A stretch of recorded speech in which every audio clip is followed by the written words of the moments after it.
Guten Morgen, ik wens je en je zin een schönen dag. Ons Bibelvers van de 1. Petrus 3,15, das laatste Part. Dort sagt, ziet Emma met een antwoord draait voor die een grondvader voor de hoopning die je han. Bloos dat lieftulich en respectvol. Verken im Leben do wie dingen wat wir uns angewand han. In Verken im Leben wird uns dann gefragt, warum wir die Dinge tun. Und am besten ist das, wenn wir können sagen, wie in der Bibel uns das zu lehren det. Vielmal haben wir uns Dinge angewand, bloß wenn wir einfach so dort haben. Oder wenn unsere Eltern uns dazu gelehrt haben, oder die Großeltern.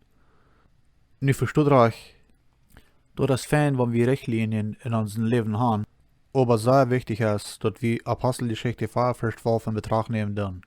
In Unerkannt, dort in 16 Radung ist, will uns Menschen, als wir den Himmel 16 umgegeben, durch den wir kann selig werden, aus Jesus in Namen. Wie Jesus im Himmel fuhr, gab für seine Jünger ein Befehl. Heute seht ihr, wie wichtig dass wir alles zu predigen und zu lehren, was er lehren dort. Dort ist nicht bloß wichtig, die Dinge zu predigen, sondern auch auszuleben. Wir sollen überzeugt sein, dass die Dinge, was wir in uns Lebenswandel wahrer spielen tun, auch von anderen Menschen gemeten werden, die nicht unbedingt im Glauben sind. So weil wir, wenn wir alle im Glauben sind, sicher merken, dass die Dinge, was wir für andere Menschen tun, kann mit Gottes Wort jeden sein.